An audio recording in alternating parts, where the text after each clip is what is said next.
Je vous salue encore, peuple de Dieu, que le Seigneur Jésus-Christ, le Dieu puissant de Papa Florian, nous bénisse, qu'il vous bénisse aussi.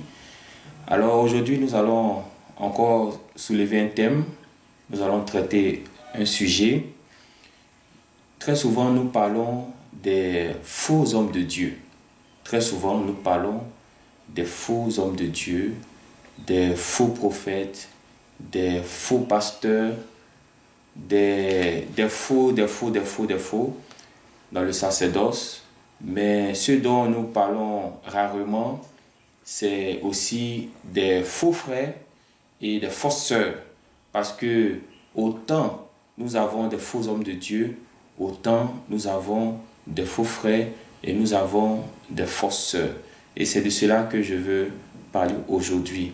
Donc rapidement, nous allons regarder dans le livre de Galates, le chapitre 2, le verset 4. Galates, le chapitre 2, le verset 4. Et avant d'aller plus loin dans mon intervention, je voudrais même rappeler encore que cet anarcheur dont nous avons parlé dernièrement fait partie des faux frères.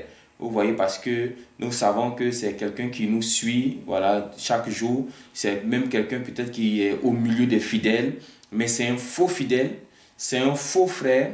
Voilà, et ce sont des exemples à ne pas suivre.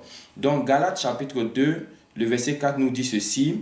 Et cela à cause des faux frères qui s'étaient fictivement introduits et glissés parmi nous. Vous voyez, bien aimé. Donc, le problème des faux frères, des faux là, ça ne date pas d'aujourd'hui. Il y a longtemps que la chose existait. Il y a longtemps que la chose existe. Et même de nos jours, la chose existe encore. Pourquoi prendre l'image de Papa Florian et puis anarquer des personnes? Pourquoi prendre l'image de Papa Florian et puis soutirer de l'argent à des personnes? Vous voyez, bien aimé de Dieu, ce sont des faux frères. Et il y a ces faux frères, mais on a aussi une autre catégorie de fidèles. On a aussi une autre catégorie de frères et de sœurs. Parce que quand je dis frères, il y a aussi les sœurs y compris. Donc on va voir tout à l'heure dans le livre de Genèse. Genèse chapitre 2. Genèse chapitre 4 même. Genèse chapitre 4. Le verset 9. Vous allez voir là-bas un autre groupe de frères et de sœurs, un autre groupe de fidèles, voilà, que vous pouvez rencontrer sur votre chemin, parce que tout ce que nous sommes en train de dire, ce n'est pas des personnes dans l'imaginaire, c'est des personnes que vous allez côtoyer peut-être, des personnes que vous allez rencontrer. C'est un arqueur-là. Peut-être que si on te montre son visage, tu vas dire, ah oui, lui-là, je le connais. Oui, mais il était assis à côté de moi ici. Oui, c'est lui. Donc, ce n'est pas des personnes qu'on prend dans l'imagination comme ça. C'est des faits réels. C'est des faits vrais. Donc, quand vous prenez Genèse, le chapitre 4, à son verset 9, l'Éternel dit à Caïn, voici un des premiers frères de la terre, hein, où est ton frère? Où est ton frère Abel? Voici sa réponse. Il dit, je ne sais pas. Si c'était arrêté là, c'était mieux. Mais ce qui suit, il dit, suis-je le gardien de mon frère? Bon, un type comme cela, là, comment, quel nom vous allez lui donner? Est-ce que c'est une manière de parler à Dieu? Est-ce que c'est une manière de parler au serviteur de Dieu? Est-ce que c'est une manière de parler à l'homme de Dieu? Voici une autre catégorie de chrétiens, de fidèles, de faux frères, qui ne savent pas parler au serviteur de Dieu, qui ne savent pas parler à l'homme de Dieu. Dieu t'a simplement posé une question. Est-ce que, du moins, où est ton frère Abel? Tu peux simplement dire, je ne sais pas. Mais comme tu l'as tué, ne pouvons pas dire que je l'ai tué. Tu dis à Dieu, est-ce que je suis le gardien de mon frère?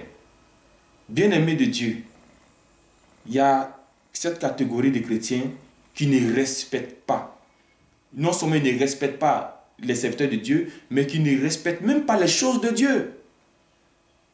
Vous voyez tous les éléments que nous utilisons au chemin du ciel, malgré les grands signes, les grands miracles, mais je vous dis qu'il y a des personnes qui prennent ces éléments et qui jettent ça à la poubelle.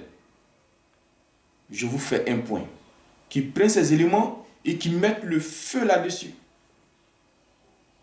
Des chrétiens impolis aussi qu'on trouve souvent. Parce que ce type de Caïn-là, ça c'est un chrétien impoli. Je voudrais dire à quelqu'un que quand on dit de ne pas faire confiance à l'homme, c'est différent de ne pas respecter l'homme. Parce que si je n'ouvre pas mon ventre pour montrer à quelqu'un, ce n'est pas pourtant que je vais lui manquer de respect. Donc, il faudrait qu'on fasse la part des choses. Parce que pour d'autres, quand on dit non, ne fais pas confiance à l'autre, donc tu penses que ça veut dire qu'il faut manquer de respect à l'autre. Non, non, non, non, non.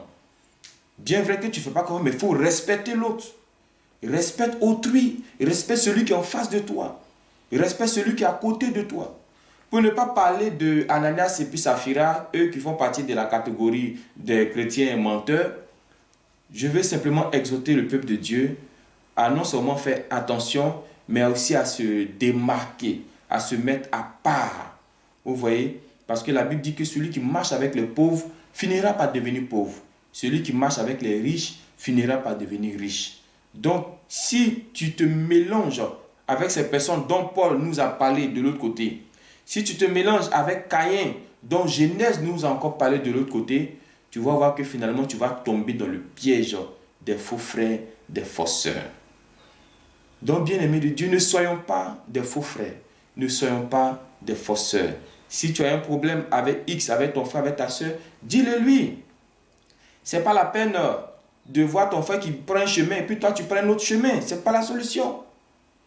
Que ce soit ton père, que ce soit ta mère, si tu as un souci, il faut en parler pour que Dieu puisse être avec toi. Donc que ce Dieu nous bénisse. Voilà, ce thème-là, on peut encore l'élargir. Voilà, il y a des faux frères, ils vont te faire des promesses. Vous voyez, ils vont venir devant vous. Ah, l'homme de Dieu, je vais t'envoyer un bateau dans 1 mois et demi.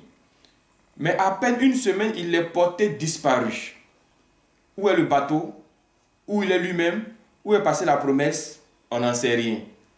Donc, que Dieu nous bénisse. Je pense que vous qui me suivez, vous qui m'écoutez, vous êtes des bons frères, vous êtes de bonnes sœurs.